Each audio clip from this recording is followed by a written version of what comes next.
centre géographique de la Bulgarie, Pavelbania est une petite ville connue avant tout pour ses sources minérales et ses cures thermales.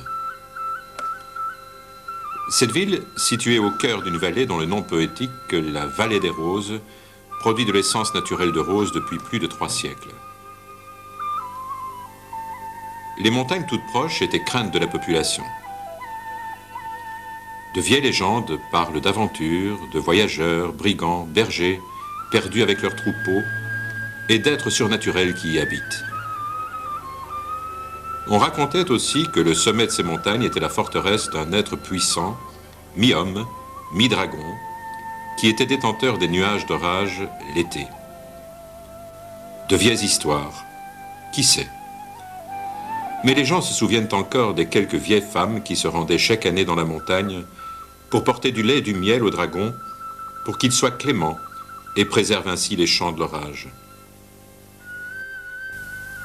Une petite ville comme bien d'autres en Bulgarie, mais qui se réveille de son sommeil hivernal au premier souffle du printemps pour une fête particulière, le jour des vieillards.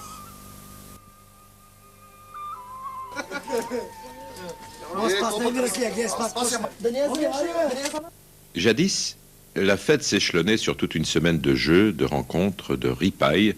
On l'appelait la semaine du lait, car avant le jeûne du carême, on pouvait encore consommer beurre, laitage et fromage.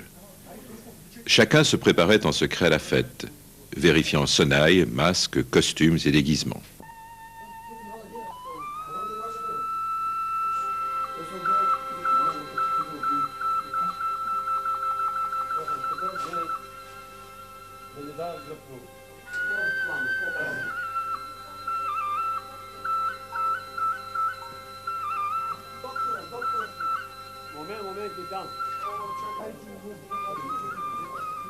Vient ensuite le jour des vieillards, des startsi, l'une des variantes de la tradition des koukéris, jeu masqué qui se pratique dans la Bulgarie du Sud-Est, au moment du carême prenant.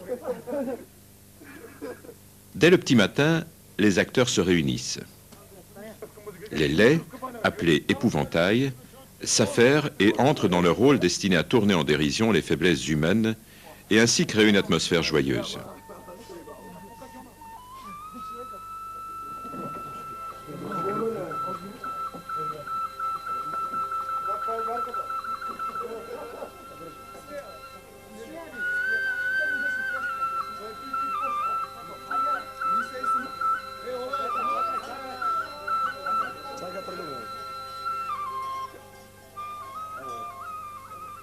Chez eux, les beaux startsi se préparent avec attention, veillant à respecter les règles, chaque détail qui leur conférera dignité et majesté.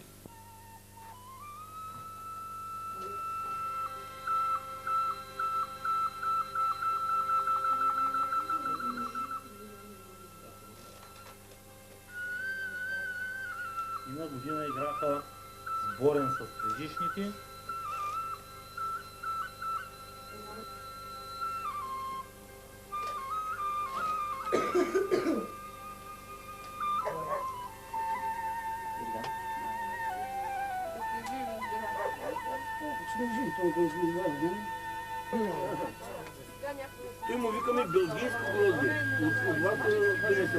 Le costume, appelé diouzen, se complète par une longue écharpe de laine qui entoure la taille et protège le danseur des chocs d'une impressionnante ceinture de sonnailles, élément traditionnel le plus ancien.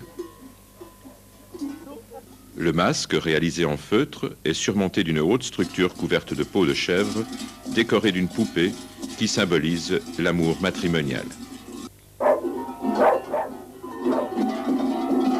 Annonciateur du printemps, le personnage sera la touche finale de l'habillement du starets.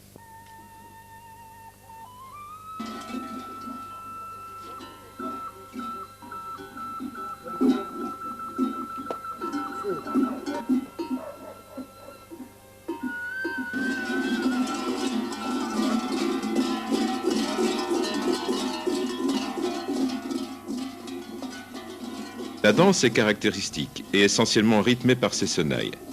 Elle porte en soi l'espoir de la vie et de la bonne récolte. Le blé grandira aussi haut que que saute le starets.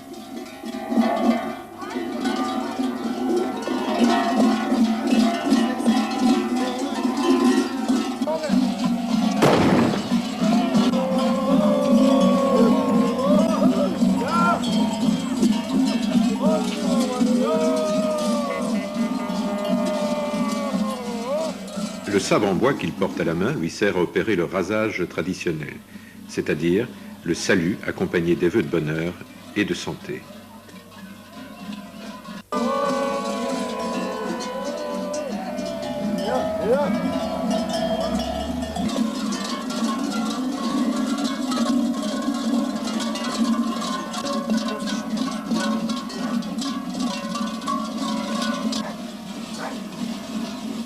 Les startsi expriment leur suprématie en pénétrant les premiers dans les cours des maisons visitées, ou encore en pratiquant sur les autres masques un jeu rituel de soumission.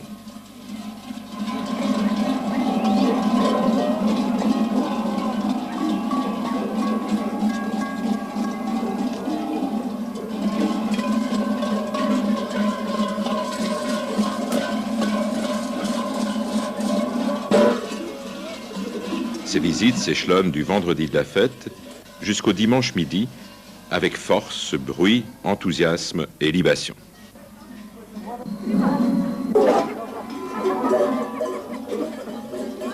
Le passage des masques chasse le mal, ouvre le chemin à la bonne santé, au bonheur, à la fertilité, à la fécondité, et la résurrection miraculeuse de la bête, un chameau, symbolise le réveil de toutes les forces vitales.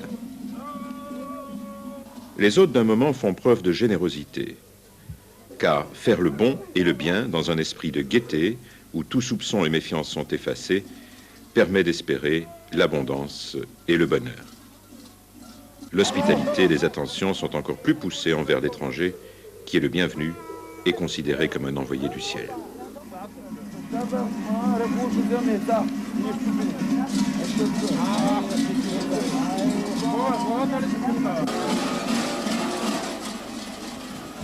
Au même moment, à Turia, le village le plus ancien dans la montagne proche, les mêmes gestes rituels se perpétuent. C'est avec la même ferveur que les habitants attendent le passage des masques. C'est avec le même enthousiasme que les participants, rejoints pour la circonstance par des kukeri de localités voisines, font les mêmes visites propitiatoires, des gestes et des jeux identiques légués par la tradition. Le cadre du village a permis de conserver une gestuelle plus proche peut-être du symbolisme originel et des expressions ludiques plus archaïques.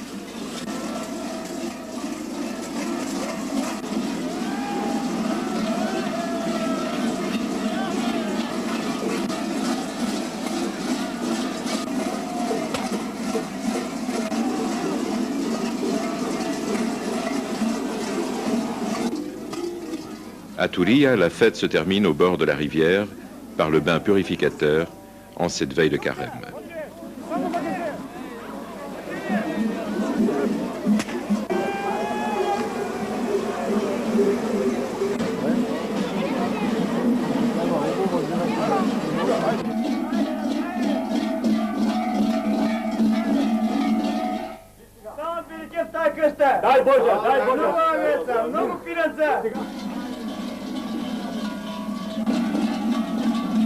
La fête, qui a commencé avec le feu, se terminera par le feu. Dans chaque famille d'abord, avec le tournoiement des torches, symbole solaire, trace de magie ancienne, protectrice du foyer. Dans chaque quartier ensuite, où des feux purificateurs illumineront la nuit pour marquer la limite entre deux cycles de l'année et inaugurer la venue du printemps. Purification de l'espace, de l'esprit et du corps, recherche de l'élévation de l'âme et du cœur, un code non verbal, un héritage spirituel venu de l'aube des temps.